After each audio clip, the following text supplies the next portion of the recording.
Hi friends, welcome to my channel. ఇప్పుడు నేను చదివి వినిపించబోయే చందమామ కథ పేరు లంచగొండి. బ్రహ్మదత్తుడు కాశీ రాజ్యాన్ని పరిపాలించే కాలంలో బోధిసత్వుడు ఆయన వద్ద క్రయాధికారిగా ఉండేవాడు. క్రయాధికారి అంటే రాజ్యానికి అవసరమైన వస్తు వాహనాల్లాంటివి నాణ్యం చేయటంలోనూ వాటి విలువ కట్టడంలోనూ నేర్పుగల వాడు అన్నమాట.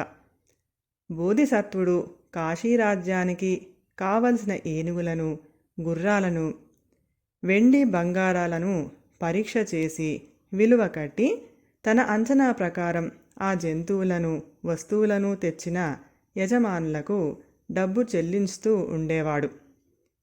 రాజు బ్రహ్మదత్తుడు పరమ లోభి కావటం చేత తన క్రయాధికారి అయిన బోధిసత్వుణ్ణి గురించి ఆయనకు ఒక అపోహ కలిగింది. ఈ క్రయాధికారి కొనే ప్రతి వస్తువుకు ఎక్కువ ధర చెల్లిస్తున్నాడని కొందరు అంటున్నారు. ఇది నిజమే అయి ఉండాలి. ఇలా అయితే త్వరలోనే నా రాజ్యం దీవాలా ఎత్తుతుంది. రాజు ఒకనాడు ఇలా ఆలోచిస్తూ ఉద్యానవనం వైపు కిటికీ రెక్కలను తెరిచాడు. అక్కడ ఎండలో ఎంతో శ్రమిస్తూ చెట్లకు నీళ్లు పోస్తున్నవాడొకడు ఆయన కంట పడ్డాడు. వెంటనే ఆయనకు ఆహా, వీడెంత నమ్మకస్తుడు కాకపోతే ఇలా ఎండలో శ్రమపడతాడు అన్న ఆలోచన వచ్చింది. ఆ మర్నాడే రాజు తోట పని చేసేవాణ్ణి బోధిసత్వుడి స్థానంలో క్రయాధికారిగా నియమించాడు.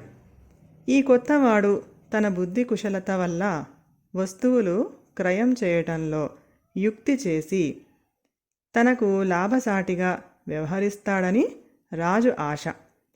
కానీ ఈ కొత్త క్రయాధికారి దురాశపరుడే తప్ప వివేకం కలవాడు కాదు. అతడికి వస్తుతత్వం గాని, నాణ్యం గాని, దాని విలువ గాని ఏమాత్రమూ తెలియదు. అందుచేత ఏనుగులు, గుర్రాలు, వస్తు సామాగ్రి బేరం చేయవలసి వస్తే తన బుద్ధికి ఏమి తోస్తే అది అడగటమే తప్ప ఒక సరి అయిన పద్ధతి, అంచనా ఉండేది కాదు. ఆ కారణంగా వస్తువులు అమ్మకానికి తెచ్చే వర్తకులకు తరచూ నష్టం కలుగుతూ ఉండేది. తమ వస్తువులు కొనేది రాజుగారి క్రయ అధికారి గనక నష్టం కలిగిన మారు మాట్లాడలేక వర్తకులు ఇచ్చిందేదో పుచ్చుకొని ఇళ్లకు పోయేవాళ్ళు. వర్తకులు తమకు బేరంలో అన్యాయం జరిగిందని కానీ, బాగా నష్టపడ్డామని కానీ పైకి చెప్పటానికి భయపడేవాళ్ళు. ఒక రోజున ఉత్తర దేశం నుంచి ఒక అశ్వవర్తకుడు 500 మేలుజాతి గుర్రాలను తీసుకొని కాశీరాజు వద్దకు వచ్చాడు. వెంటనే రాజు తన ఆస్థాన క్రయాధికారి వద్దకు కబురు పంపి ఆ గుర్రాలను నాణ్యం చేసి విలువ కట్టమని అన్నాడు. క్రయాధికారి వచ్చి 500 గుర్రాలను పరీక్షించి ఎంత ఆలోచించినా వీటి విలువ ఒక కుంచెడు బియ్యం కన్నా ఎక్కువ కాదు అనిపిస్తుంది. వీటి యజమానికి కుంచెడు బియ్యం ఇచ్చి గుర్రాలను శాలలో కట్టి వెయ్యండి అని ఉత్తర్వులు జారీ చేశాడు. అశ్వవర్తకుడు దిగాలు పడిపోయి ఇతర వర్తకుల్లాగా తన దారిన తాను వెళ్ళక సరాసరి రాజుగారి పూర్వపు క్రయాధికారి అయిన బోధిసత్వుడి దగ్గరకు పోయి తనకు జరిగిన అన్యాయం గురించి చెప్పుకున్నాడు. బోధిసత్వుడు అంతా విని, అయ్యా, ఒక పని చెయ్యి. ఈ కొత్త క్రయాధికారిని తృప్తిపరిచేందుకు ముందుగా అతనికి లంచం డబ్బులు ఇచ్చి తర్వాత ఇలా అడుగు: నా గుర్రాలకు తమరు కట్టిన కుంచెడు బియ్యం విలువ న్యాయంగానే ఉంది. అయితే ఈ కుంచెడు బియ్యానికి విలువ ఎంతో తమరు సభలో రాజుగారి ఎదుట చెప్పగలరా? ఇందుకు క్రయాధికారి అంగీకరిస్తే అతన్ని రేపు రాజుగారి దగ్గరకు తీసుకుపోయి ఆ సమయంలో నేను అక్కడ ఉండి నీకు న్యాయం జరిగేలా చూస్తాను అని అన్నాడు. బోధిసత్వుడు చెప్పినట్టుగా ఆ అశ్వవర్తకుడు వెంటనే క్రయాధికారి దగ్గరకు పోయి అతడికి లంచంగా కొంత డబ్బు ఇచ్చి బోధిసత్వుడు అడగమన్న విధంగా అడిగాడు. క్రయాధికారి పరమానంద పడిపోతూ, దాందేముంది, ఈ కుంచెడు బియ్యం విలువ చెప్పటం ఏమంత కష్టం కాదు. రేపు సభలో రాజుగారికి ఆ సంగతి చెప్పి ఆయన చేత సరే అని అనిపిస్తాను అన్నాడు. మర్నాడు రాజసభ కిటకిటలాడుతుంది. మంత్రులు, ముఖ్య ఉద్యోగులు వచ్చారు.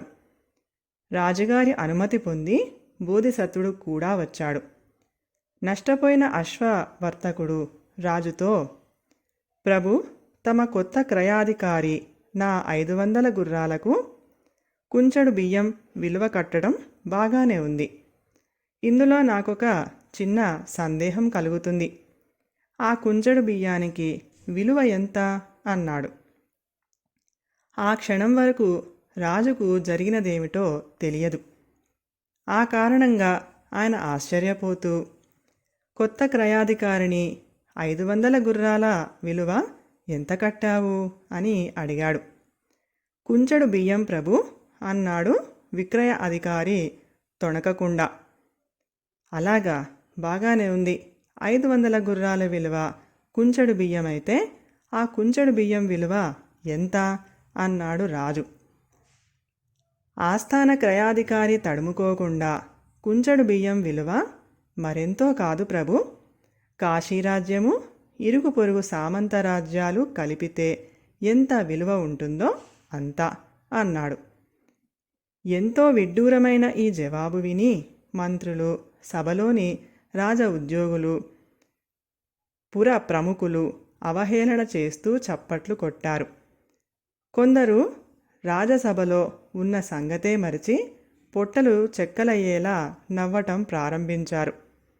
వాళ్లల్లో ఒక ప్రముఖుడు లేచి కొత్త క్రయాధికారితో, ఇంతకాలంగా రాజ్యాలకు విలువ కట్టడం అసాధ్యం అనుకుంటూ వచ్చాం. కానీ కాశీరాజ్యమంతా కలిసి కుంచెడు బియ్యం విలువ చేస్తుందని నీ వల్ల ఇప్పుడే తెలుసుకున్నాం. ఆహా, నీ తెలివితేటలు అద్భుతం, ఎంత గొప్ప వివేకివి అంటూ గేలి చేశాడు. అప్పుడు బోధిసత్వుడు సభ ముందుకు వచ్చి, ఈ క్రయాధికారి చెప్పినది పరమసత్యం, అందులో విడ్డూరం ఏమీ లేదు. అతన్ని చూసి నవ్వకండి. 500 గుర్రాలు ఒక కుంచెడు బియ్యం విలువ అన్నాడు. ఒక కుంచెడు బియ్యం విలువ కాశీరాజ్యము సామంత రాజ్యాలు కలిపినంత అని చెప్పాడు. దీన్ని బట్టి ఆ 500 గుర్రాల విలువ కాశీరాజ్యము సామంత రాజ్యాలు కలిపినంత అని అర్థమవుతుంది. ఇందువల్ల క్రయాధికారి గుర్రాలకు కట్టిన విలువ చాలా న్యాయంగా కనబడుతుంది అన్నాడు. బోధిసత్వుడి మాటలకు అందరూ ఆశ్చర్యపోయారు. విచారించగా జరిగినది అంతా తెలియవచ్చింది. అప్పుడు కాశీరాజు తన పొరపాటును గ్రహించి లంచగొండి క్రయాధికారిని పదవి నుంచి తొలగించి తిరిగి బోధిసత్వుణ్ణి ఆ పదవిలో నియమించాడు. కథ సమాప్తం. ఈ కథ కనుక మీకు నచ్చినట్లయితే ప్లీజ్ లైక్ చేయండి, షేర్ చేయండి. మరిన్ని మంచి మంచి కథల కోసం మా ఛానల్ని సబ్స్క్రైబ్ చేసుకోండి. Thank you.